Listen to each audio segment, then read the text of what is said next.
Pagi Bu. Pagi Bu. Selamat pagi. Pagi. Ya. Hari ini apakah kalian kabarnya baik-baik? Baik. Apakah siap untuk memulai pelajaran kita? Siap.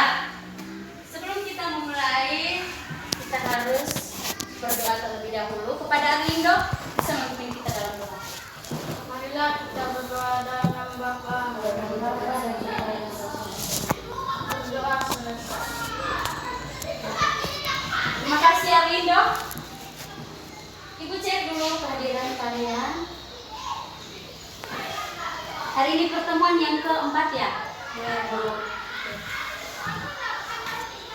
Patrick, Hadir Ibu. Laura, Hadir Bu. Rizky. Tidak hadir Ibu. Alasan kenapa ke kelas? Sakit Ibu. Rini, Hadir Ibu. Arlindo. Hadir Bu. Oke. Ibu mengulang kembali materi kita minggu lalu. Siapa yang masih ingat? Kenaikan? Oke, kenaikan titik didih.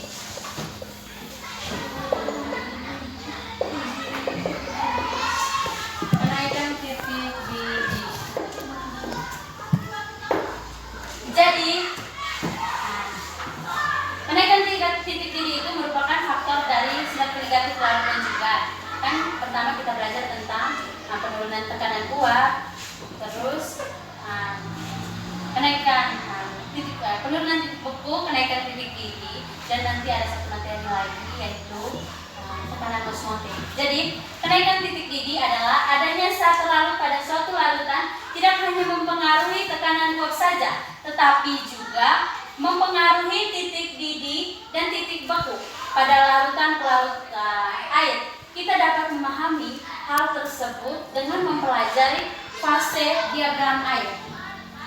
Ya. Jadi ada rumus di sini, Ibu ada rumus. Delta TB, coba lihat di catatan sama dengan TB larutan buku-buku larutan kurang TB pelarut murni. Pelarut murni. Jadi itu adalah selisih antara titik didih suatu larutan dengan titik didih pelarut murni disebut kenaikan titik didih larutan. Kenaikan titik didih larutan atau delta atau TB. Kemudian berdasarkan gambar di buku tuh coba lihat, dapat dilihat bahwa tekanan uap larutan lebih rendah daripada tekanan uap pelarut murni. Hal itu menyebabkan penurunan titik beku larutan lebih rendah dibandingkan dengan penurunan titik beku pelarut murni. Selisih temperatur titik beku larutan dengan titik beku pelarut murni disebut dengan penurunan titik beku. Jadi rumusnya yaitu atau persamaannya delta TF sama dengan TF pelarut murni dikurangi dengan TB larutan. Itu adalah materi kita minggu kemarin. Nah,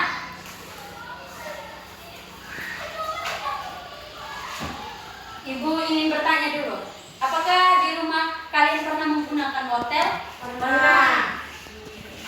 Kalian pernah melakukan atau melihat wortel yang direndam air gula dengan wortel yang direndam air garam? Apakah dia memiliki perbedaan? Ya. Mungkin ada yang belum melakukannya sehingga ada yang tidak menjawab. Ya, di situ memang terjadi perbedaan antara wortel yang direndam pada air gula dengan air garam. Jadi kedua larutan itu kan berbeda. Jadi pasti keberadaan wortel atau keadaan wortel pun beda. Nah, hari ini kita akan belajar materi yang baru yaitu tekanan osmotik. Ada yang tahu tekanan osmotik? Ada Bu. Apa tekanan osmotik? Tidak tahu ya? Jadi tekanan osmotik dia punya tujuannya adalah merancang percobaan mengenai tekanan osmotik dan mengetahui pengaruh tekanan osmotik. Jadi di sini ibu bertanya dulu, apakah ada yang pernah membuat teh menggunakan teh celup? Pernah. Jadi saat kita mencelupkan teh celup ke dalam cangkir yang berisi air panas, maka air panas itu yang pertama dia akan masuk ke dalam saset teh celup. Betul atau tidak? Betul.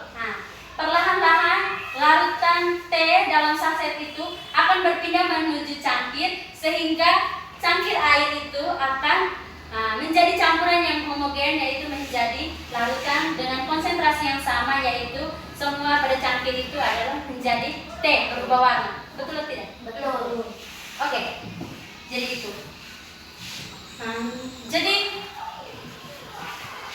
berdasarkan apa yang ibu sampaikan tadi mengenai pembuatan teh celup, mungkin ada yang tahu apa itu tekanan osmotik. Kemudian seperti apakah tekanan teh celup itu sehingga dikatakan dia itu masuk dalam tekanan osmotik, merupakan contoh kehidupan kita sehari-hari, yaitu dengan tekanan osmotik ini. Jadi selanjutnya kita mulai dengan percobaan. Jadi ibu akan bagi kalian dengan modul praktikum. Ibu sudah pesan kali lalu alat dan bahannya kalian bawa atau tidak? Bawa. Coba diletakkan di atas meja, ibu.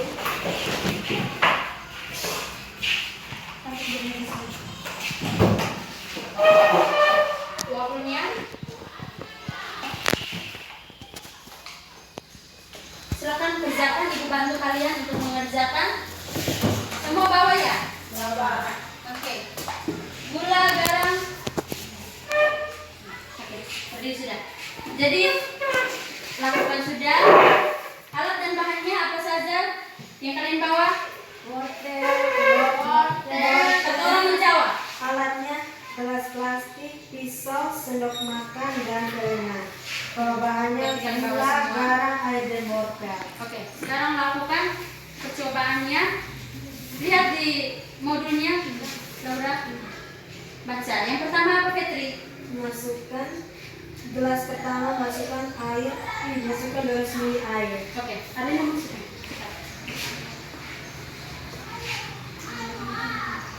Kemudian gelas kedua. Gelas kedua, masukkan 200 ml air. Tambahkan 1 sendok gula. Oke, Laura ada. Gelas yang ketiga. Masukkan 200 ml air, tambah 3 sendok gula.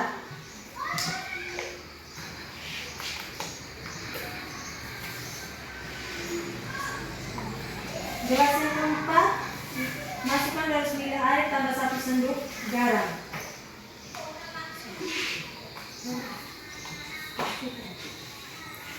Ya, potongan wortelnya.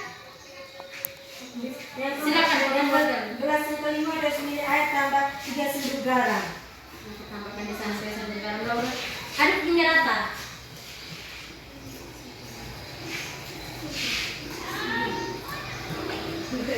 Aduk-aduk cepat. Sudah, Laura yang di sana.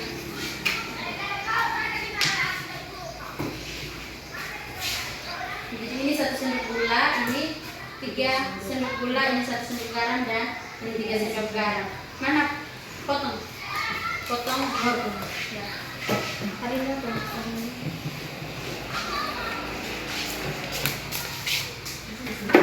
Kemudian masukkan masing-masing. Alin ke sini, datang.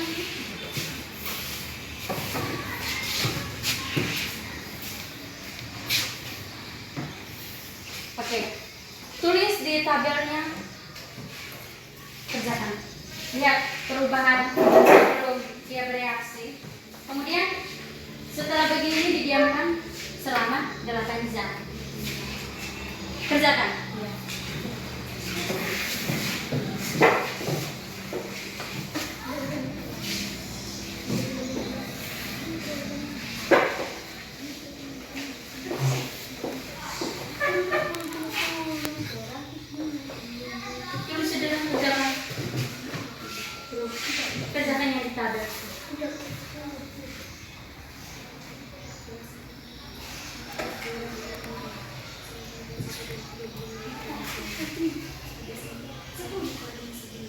Nanti susun juga laporannya yang di buku itu kerja sama.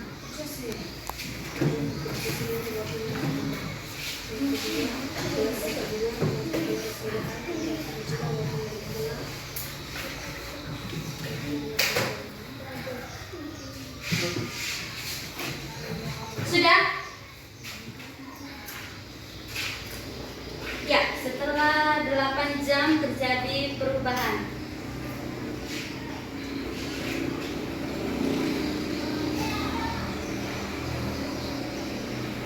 Jadi potongan dadinya itu bentuknya sama ya sebelumnya. Oke. Dengan ukuran yang sama. Apakah kalian sudah mengerjakan mengisi mana tabelnya? Sudah dikerjakan? Sudah, Bu. Satu orang maju, presentasi. Baca, mana sudah baca? Bacakan hasilnya supaya kita bisa diskusikan bersama. Silakan. Ya, baca. Untuk tabel gelas 4 dan 5 merupakan larutan elektrolit, sedangkan gelas 1, 2, dan 3 bukan larutan elektrolit. 1. Keadaan sebelumnya gelas pertama 200 ml air, waternya tenggelam. Keadaan sesudahnya waternya mengembang. Yang kedua, keadaan sebelumnya gelas yang kedua 200 ml air tambah 1 sendok gula, waternya tenggelam. Keadaan sesudahnya keras dan tidak mengalami perubahan. Gelas ketiga 200 ml air tambah 3 sendok gula, waternya tenggelam. Keadaan sesudahnya keras dan tidak mengalami perubahan.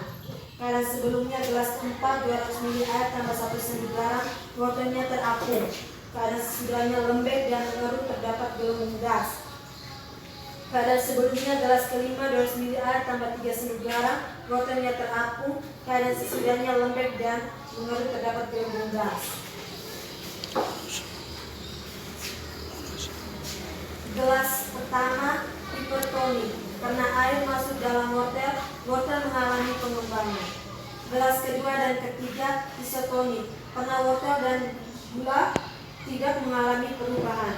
Gelas keempat dan 5 hipertonik, air mengalir dari wortel ke larutan sehingga wortel mengalami pengerutan.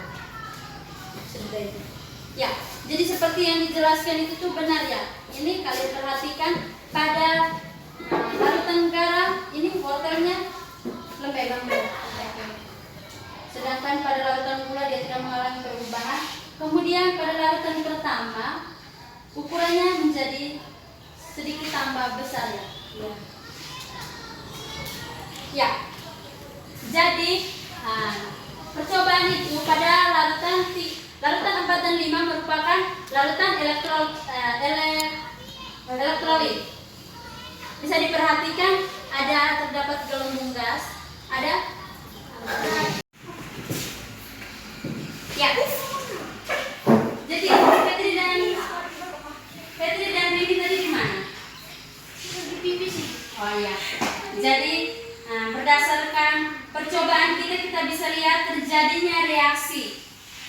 Jadi ada yang bisa memberikan kesimpulan? Silakan baca. Osmotik adalah perpindahan pelarut seperti air dari konsentrasi hingga ke konsentrasi rendah melalui member. Oke, jadi Ibu berikan kesimpulannya. Osmosis merupakan bergeraknya air dari larutan konsentrasi rendah ke konsentrasi tinggi. Kemudian pada percobaan itu kita menggunakan wortel. Wortel dalam larutan garam mengalami penurunan berat dikarenakan air dalam wortel konsentrasinya rendah sehingga bergerak keluar menuju konsentrasi yang tinggi. Yang tadinya wortel pada awal percobaan tadi dia terapung, artinya massa jenisnya kecil dibandingkan dengan massa jenis larutan garam. Kemudian ketika didiamkan maka wortelnya tenggelam. Seperti itu. Bisa dimengerti? Bisa. Untuk materi tekanan osmotik seperti itu. Jadi selanjutnya rapikan barang-barang dan kita akhiri pembelajaran kita pada hari ini dengan doa. Sudah. Hari ini sebentar baru lanjutkan. Laura memimpin kita dalam doa. Marilah kita Tuhan, Bapa dan Putra dan Roh Kudus. Amin. Berdoa selesai. Baik, selamat siang untuk kita semua. Terima kasih banyak.